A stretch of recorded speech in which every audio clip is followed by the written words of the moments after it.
Hey peeps, we're doing a re-unboxing of Wisdom of the Golden Path by Toni Carmine Salerno and Yuhu Tang. I apologize if I am mispronouncing the artist's name here. I had this deck a very, very long time ago, like way back in the early days of the channel. And I had gifted it through one of my many moving times. And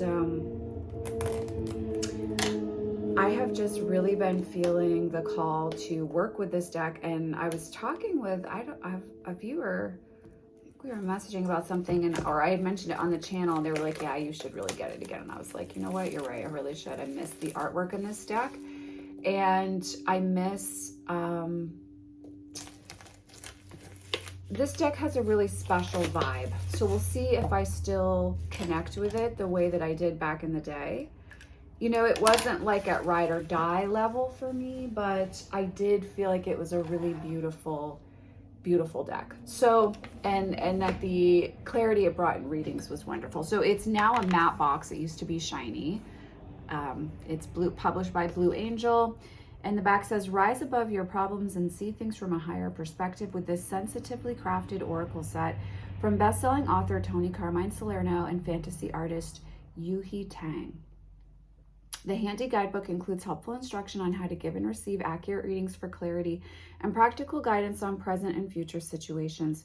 Breathe into the beautiful imagery and turn to the insightful messages and soul affirmations for direction, encouragement, and deeper understanding.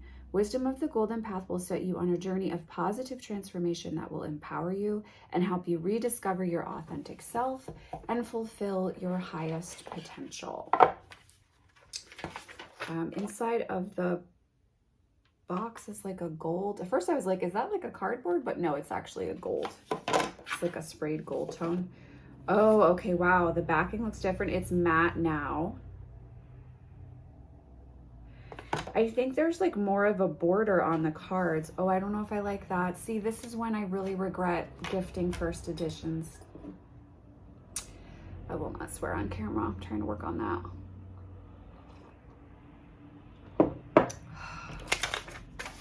Okay, that's fine. So the backing now looks like this, which is lovely. The backing is lovely, no problem. And then here is the guidebook. We'll check out the guidebook in a minute. That is definitely different. It looks and feels a little bit cheaper than I remember it, but you know what? Honestly, guys, it was a really long time ago when I purchased this deck, so.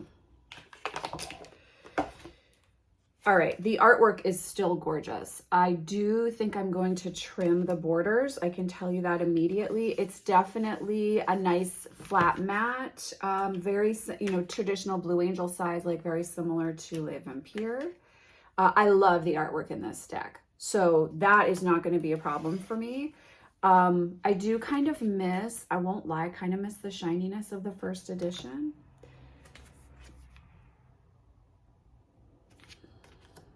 I love this image. I think if I do have a video with this deck, I know this has long been one of my favorites here.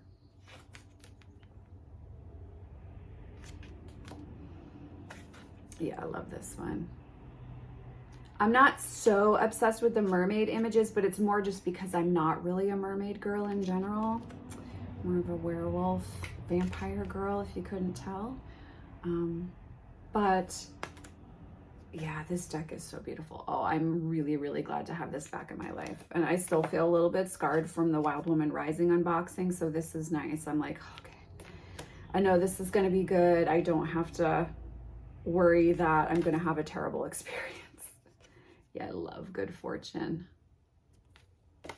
I do think this is one of the decks that I actually prefer the shiny cardstock for, because I think the artwork lends itself well to that kind of sheen. It's like my Le Vampire Oracle. I'm actually really happy that I have an earlier copy with the cardstock that's not matte, because I like how the vampires look and kind of glisten in the sheen.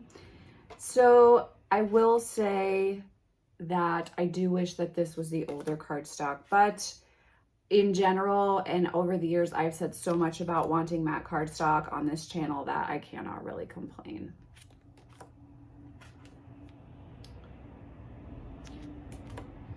Love this one. Yeah, this is beautiful. I am going to trim the borders off. Oh, I love Masquerade too. And I actually really like the forest imagery here. Like, I know it might seem like that could be in any deck, but there is something about this deck that does have a specific vibe, and it does lend itself well to that kind of, you know, it's like, it's not an ocean deck to me. It's a woods deck. It's a forest deck. And I like that feel. Also, who doesn't mind looking at a sexy man? So that's not your thing. I love this one. Oh, it's bringing back so many memories for me. So many readings with this deck. Yeah, Sea of Love is beautiful. I mean, there are ocean, again, like there's mermaids and some ocean imagery, but to me, this is more of a woods and forest deck than it is a water ocean deck. I love that one.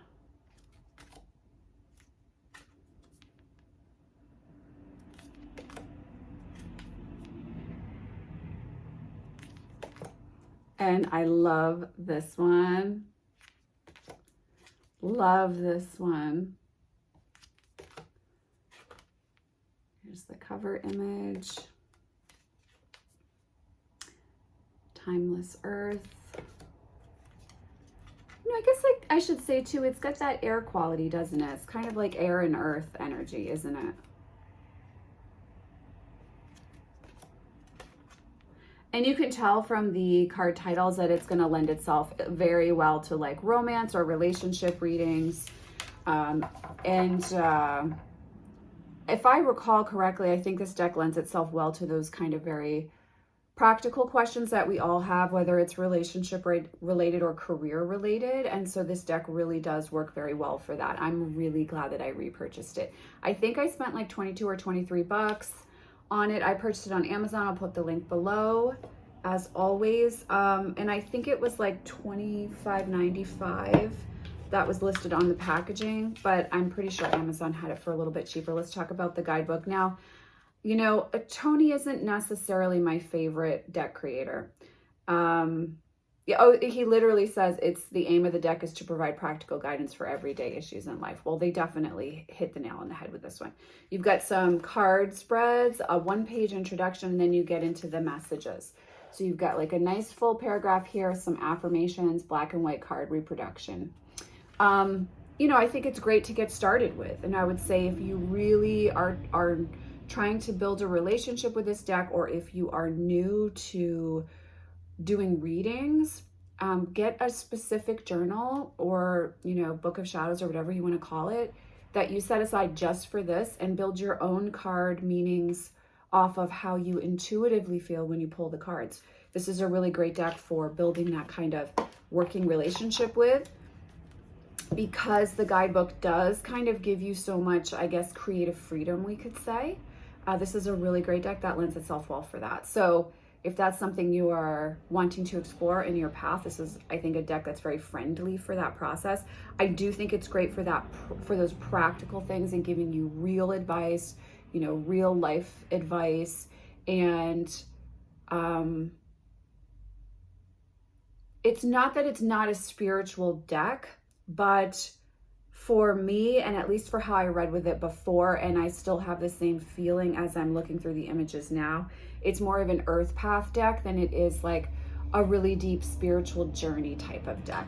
So yeah, I'm really, really excited and happy to have this deck back in my collection. If you're considering buying it, I hope you found this little unboxing helpful. I will definitely have a further down the path video with this deck in the future, as I am sure that I'm going to be using it in many readings for clients. I am sending you, as always, so much love and many blessings, and I will see you in the next video.